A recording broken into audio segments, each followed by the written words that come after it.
자, 오늘은 이 교형상 해고에 대한 중요한 판례 하나 소개해 드리겠습니다. 저희 근로기준법 25조 1항을 보시게 되면 교형상 이유로 해고된 근로자가 있는데, 이 근로자와 어떤 같은 업무를 하는 이런 근로자를 이제 교형상 해고를 한 다음에 3년 안에 채용하려고 그래요. 그때는 이제 교형상 해고자를 우선적으로 고용해야 된다, 이런 조항을 두고 있거든요. 자, 이런 조항의 의미가 무엇인지에 대해서 판례가 하나 나온 겁니다. 자, 거기에 대해서 중요한 판례 내용을 소개해 드리도록 하겠습니다. 자, 이 어떤 복지재단이 있었고, 이 복지재단에서 근로자 갑가을이 생활부 업무 담당을 하고 있는 생활재활교사로 지금 근무를 하고 있습니다. 자, 이분들이 2010년도 6월 1일자로 교형상 이후로 해고가 됐어요. 정리해고 되신 거죠. 근데 그 이후에 이제 다른 사람들 채용을 하기 시작합니다. 2010년도 12월 1일자에는 A를 채용했고요. A는 사무행정 업무 담당 그 생활자활교사고요. 2011년도 7월 1일자에는 B를 채용합니다. B도 역시 똑같이 사무행정 담당 생활재활교사였습니다. 2011년도 8월 1일자에도 마찬가지, 2011년도 9월 1일자에도 마찬가지로 사무행정 업무 담당하는 생활재활교사를 채용을 했어요. 자, 그러다가 2011년도 7월 1일자에는 자, 드디어 이제 생활부 업무 담당하는 생활재활교사를 채용을 했습니다. 누가 보더라도 동종 업무인 거죠. 그 다음에 2011년도 11월 1일자에는 역시 생활부를 담당하는, 업무를 담당하는 생활재활교사를 채용을 한 겁니다. 그러니까 우리 근로기준법에 따르게 되면 갑갈한테 우선 재고용 의무가 지금 회사에 있는 거죠. 그런데 갑갈한테 이런 것들을 물어보지 않고 E와 F를 채용을 한 이런 구조입니다. 그러자 갑이 몇 가지를 가지고서 이걸 다투게 된 거죠. 자, 여기에 대한 중요한 내용 중에 하나는 과연 이 회사가, 이 복지단이 우선 재고용 의무를 위반한 것이냐, 이걸 다투봐야 되고요.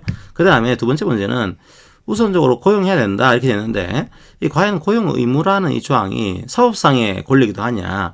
그러니까 단순하게 이제 의무를 위반했을 경우에 나오게 되는 어떤 벌칙 이런 게 아니고 이걸 사후적인 청구권 행사할 수도 있는 이런 조항으로 파악을 해야 될 거냐, 이게 문제가 된 거죠. 뭐 그렇다고 한다면 우선 재고용 의무 위반 효과가 나오게 될 겁니다. 자, 이것도 중요한 논제고요. 또 한 가지는 이 근로자가 교형상 해고를 당하고 하고 나서 우선 재고용 의무가 이제 있는 그 시점 가운데 중간 수입이 있는 겁니다.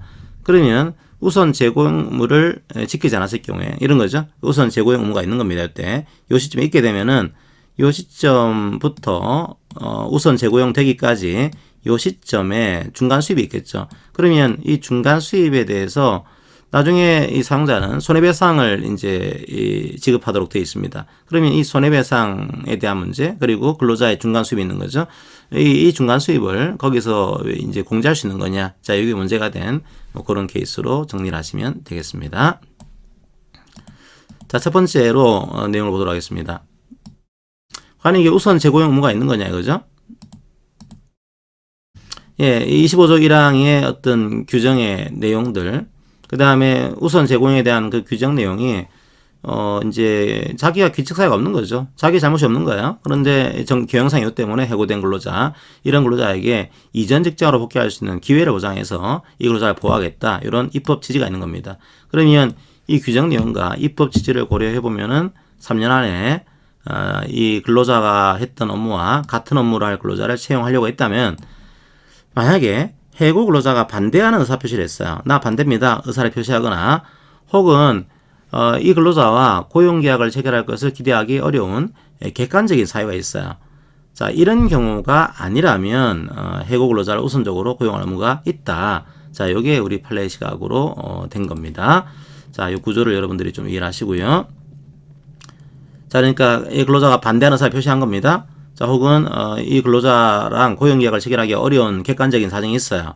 자, 이런 경우 아니면은 우선 고용해야 된다. 이게 판례 입장입니다. 자, 그래서 이 케이스에서는 보시게 되면 이제 고용계약을 체결할 의사가 있는지 확인을 안 한 거예요. 확인을 해야 되는 거죠. 확인하지 않고 제3자를 채용했다면은, 만약에 해고 근로자가 고용계약 체결을 원하지 않았을 거다, 혹은 고용계약을 체결하기 어려운 객관적인 사유가 있을 거다, 이런 특별한 사정이 없다라고 한다면 우선 재고용 의무를 위반한 것으로 볼 수 있습니다. 이게 우리 판례의 입장인 겁니다. 자, 이제 그 다음에 또 하나 문제는 이 우선 재고용 의무의 이 사업상의 성격이 뭐냐 이거죠. 자, 그때 우리 판례가 입장을 정리를 하게 됩니다. 이건 단순하게 공법상의 그런 내용이 그치지 않고 사용자를 상대로 고용여사 표시를 가름하는 판결을 구할 사업상의 권리가 있다. 그러니까 일종의 우선 재고용 그 의무를 파견법상의 직접 고용 의무처럼 사업적인 청구권이 있는 것으로 우리 판례가 보고 있는 겁니다. 자, 그래서 나를 당신이 고용해야 될 의무가 있습니다. 이것들을 청구할 수 있는 권리로 인정을 하고 있는 거죠.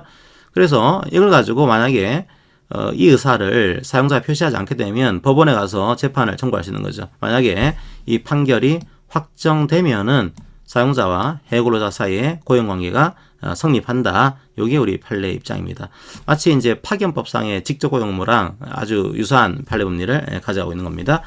그러면 역시 마찬가지로 우선 재고용 의무가 있다라고 생각하는 시점, 그 시점부터 판결이 있을 때까지, 즉 고용관계가 성립될 때까지 요 시점 동안은 원래는 고용을 해야 되는데 고용하지 않았으니까 임금에 상당하는 손해배상액을 청구할 수 있는 것으로 우리 판례가 이해를 하고 있습니다. 아주 파견법상의 직접 고용 의무랑 유사한 거의 판례 법리를 가지고 있는 겁니다. 자, 그 다음에 또 하나의 문제는 그러면 직접 고용 의무가 발생을 했고 이제 판결이 나게 되면 고용관계가 성립하는 거잖아요. 이 기간 동안에 근로자가 중간에 수입이 있는 겁니다. 그러니까 사용자는 이 기간 동안에 임금 상당의 손해배상액을 이제 지급해야 되고, 자, 근로자는 그 기간 동안에 다른 사업장에서 근로를 하신 거죠. 그러니까 중간 수입이 있는 거예요. 그럼 이 중간 수입하고 요 손해배상하고 이거를 중간에 수입을 공제할 수 있는 거냐 이 문제예요. 예, 가능하다는 겁니다. 만약에 근로자가 그 기간 동안에 다른 직장에서 이제 일한 그 이익이 사용자의 고용 의무 불이행과 상당 인과관계가 있다면 있는 거죠. 요 고용 의무를 이행하지 않았기 때문에 다른 사업장에서 지금 일을 하고 있는 겁니다. 그렇다고 한다면 이건 공제할 수 있다. 자, 일종의 손익상계 형태로 해서 중간수익 공제가 가능합니다. 이렇게 하고 있습니다. 그런데 이제 여러분들이 부당해고의 내용을 보시게 되면 휴업수당에 해당하는 금액은 중간수입이 안 된다. 이런 판례가 있어요.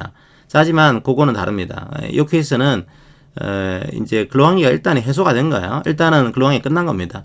끝나가지고 지금 현재는 유효하게 존속을 하고 있지 않아요. 이런 경우라고 한다면 휴업수당에 관한 규정을 적용할 수는 없습니다. 이 케이스는 부당해고의 이런 모양새는 아닌 거죠.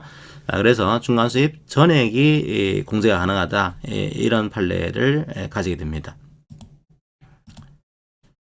자, 이 케이스에서는 우선 재고용 의무의 발생 시점을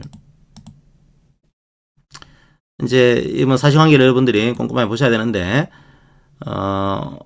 이제 일단 우선 재고용 의무가 발생했다고 볼 수 있는 거예요. 근데 언제로 봤냐면은 2011년도 11월 1일자로 본 겁니다.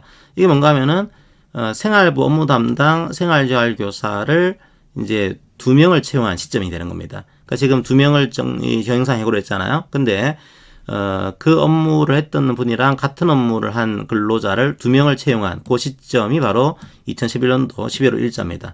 그러니까 2011년도 11월 1일자에 그러니까 이 F까지 채용한 그 시점에 우선 재고 의무가 발생한 것으로 우리 판례가 이해를 하고 있는 겁니다. 자, 중간수익 공제는 할 수 있다는 거죠. 할 수 있고, 이 경우는 휴업수당 금액은 중간수익 공제가 안 된다. 이게 아니고, 중간수익 전부를 공제할 수 있다. 자, 이런 판례가 등장하게 된 겁니다. 이제 조문으로만 이제 남아있는 것처럼 보였던, 이제 우선 재고용 의무 조항에 대해서 아주 중요한 판례가 하나 등장한 겁니다. 반드시 기억을 하시면 좋겠습니다. 자, 오늘 판례가 있는 것으로 마무리하겠습니다. 고맙습니다.